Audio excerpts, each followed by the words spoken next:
Hey, Tony guys in here, just popping in. Now listen to me. I was looking at this thing, and it got this doctor, and she studied narcissism, right? She got a PhD in clinical psychology or something like that. She studied narcissism. So clinically and then in person, with people.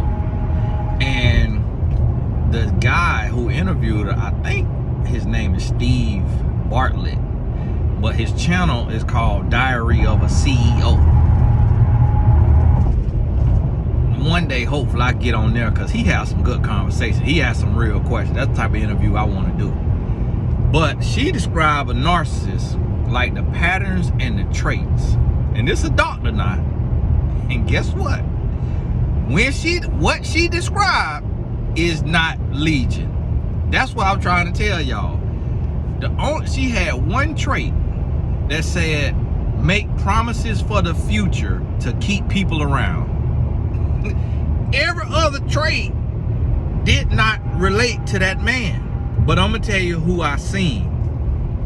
Cause like she said, a narcissist is really like into themselves, the good about them, the bad about them, and they can't look up and like see somebody else's experience. And she say that a narcissist can't really like feel, so to speak, like they have low empathy or variable empathy. And just basically, now what she say they're attention seeking. They always attention seeking. Like, and what they do it for admiration. They do it for, and so look at it. Somebody who go work in a warehouse and drive a forklift is not no narcissist, because a narcissism stems from narcissist, the Greek mythology name, that was the arrogant look at me. A man who pay the down payment for your car and pay all the house bills and don't throw it in your face. And she said a narcissist is like either quick to rage, like overt rage, like lead to violence, or they withdraw and don't say nothing. But what she described, now I'm gonna tell you, when she described this, what I saw was Kanye West and Donald Trump. That's what I saw. And she said that, people will be like, oh, you lucky to be married to that guy, because they say the person could go out and be charming and like be charming and win people over and all of that. And I'm like, man, that's something there now. Now me, I'm an introvert. When I'm in public, I don't say nothing. I don't like to talk to people. I like to mind my business. And then I'm also an empath. I don't have no empathy. Like, I feel everything.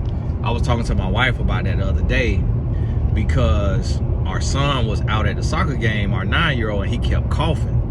And every time he coughed, like, I hear it, and the chills run down my body, because it's like my baby's sick. And I'm like, we probably need to take him to the car. And I noticed the dad beside me, every time he coughed, he would like kind of move. And then the mom beside my son, the other mom, she would like sound like she was fake coughing to like, so he wouldn't feel as bad about it. And, or maybe she could have been real coughing. But I'm just super aware about, am I causing somebody a problem? Like, am I, how is this feeling in the room? I don't want to inconvenience people. And what she was saying is a narcissist just worried about themselves. They not thinking about how other people think and feel.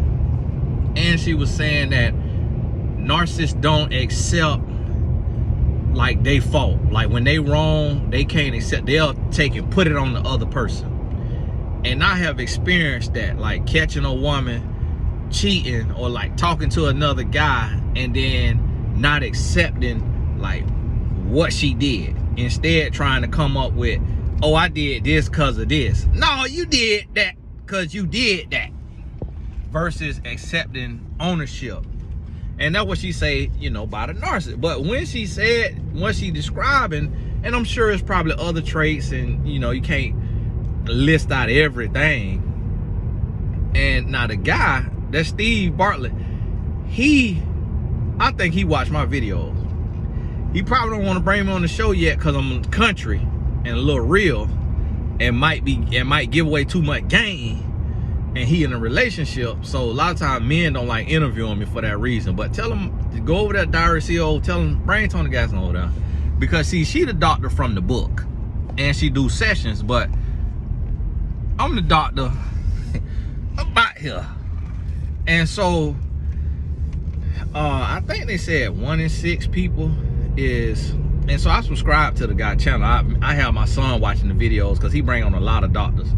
It's good and bad, because everybody, like, you could go be a doctor, but that don't mean you're not gonna have personal bias. And because humans gonna be human, and so somebody, he'll have one person on that say coffee bad for you, and another person will say coffee good for you. That's just an example. One person will say this how you supposed to sleep, another person say this how you supposed to sleep. One person say this how you burn fat, and the other doctor say this how you burn fat. And so it's still, you still get caught up into what side you gonna choose. You know, it's so many studies, so much stuff out there. But now what she described is real comforting, because people try to make you feel like a narcissist, try to make everybody feel like a narcissist. But when you hear the actual doctor describe it, you like, oh, well, that ain't me. Yet today. And but you also get to see how, what I be trying to tell y'all is how people be mislabeling. People be mislabeling.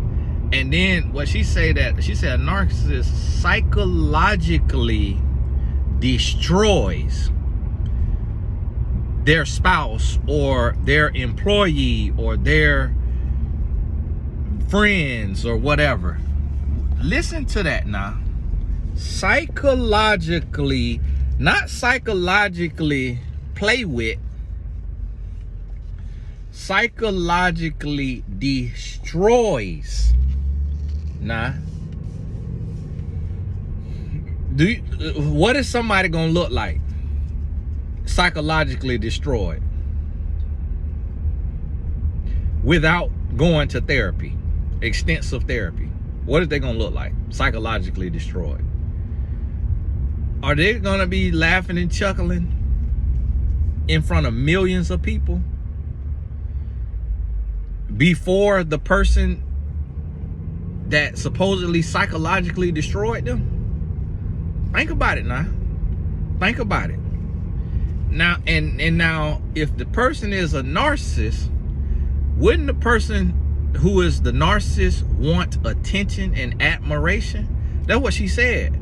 The narcissists want attention and admiration. So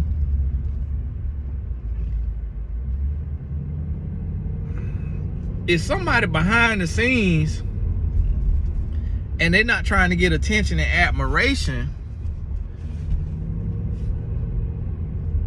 and they going and working in a warehouse and driving a forklift, and what they do is tell lies at that stage of their life, is that a narcissist? Maybe the doctor might say, yeah. Maybe the doctor say, yeah, absolutely. You drive a forklift, you're a narcissist. Yeah, because you're telling lies. You're lying about the money you got to buy a house, you a narcissist. You're lying about this and that. Maybe the doc might say that. But what I'm hearing the doc say, doc saying, well, hey, the person ain't withdrawing. The person ain't showing rage and quick anger. The person is not selfish. Like, this person paying somebody else whole bills and not asking for nothing in return. This person supporting this person, and this person not belittling. The person not belittling their spouse and talking about their looks or their body. I don't know if that's all the way a narcissist. What you may have is a pathological liar.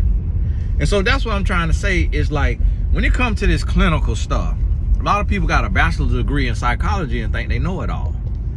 Some people got a PhD in something and think they know it all. But there are caveats and nuances. And the doctor said that. I watched the first 12 minutes. I'm gonna finish watching it, but just she already summed it up right there.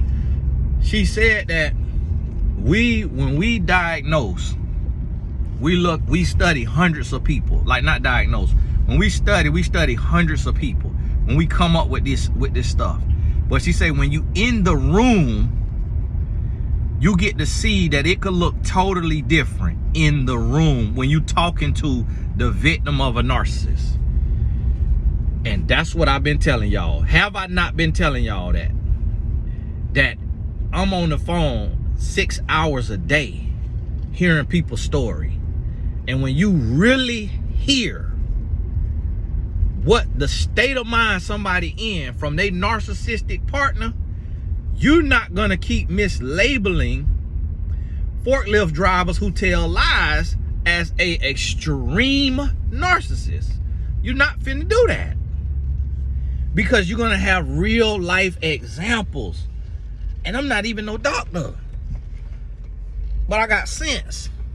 And so, and sometimes women come in the comments on here and they say, you know, yes, y'all please stop just willy-nilly throwing this word around, because I have suffered at the hands of a narcissist. And when you at the hands of a narcissist, you feel like ending it all. You feel like the worst is of the worst. You don't know how to eat, sleep, get up, move. And that's what that lady said. Doctor, she said, psychologically destroys. See, you have to listen to these words and you got to process, what do these words mean? She say they also, a narcissist cannot have no deep, sustained relationship. It's a nutcase online. The lady be looking like she drunk and she be calling me a narcissist. Man, I'm going on 17 years of marriage and my wife glowing. And you could talk to her, see her, meet her in person. And, but only as a narcissist. So the lady called me a narcissist because I'm online teaching. So she think I like attention. But when anybody meet me in person, everybody on here who done met me in person, people be saying, man, Tony, you is kind of quiet. You is kind of, you know, I'm not a class clown. I'm not an attention seeker. If I was attention seeker, I'd be doing custom thumbnails. And I'd be doing clickbait. And I'd be doing hit the like button, hit the subscribe button. And so that's what I'm trying to tell you. It's like, we got armchair psychologists. Oh, that's what narcissism. Like, listen, man, you got to take that most serious. That word ain't to be played with, man. You got to take that most serious because you minimizing people's real life experience and what they going through. Come on now, you got to do better than that. Hey, this Tony Gas. I got my wife her Starbucks, so I got to get off here and take her sandwich and coffee. God bless you. We'll talk soon.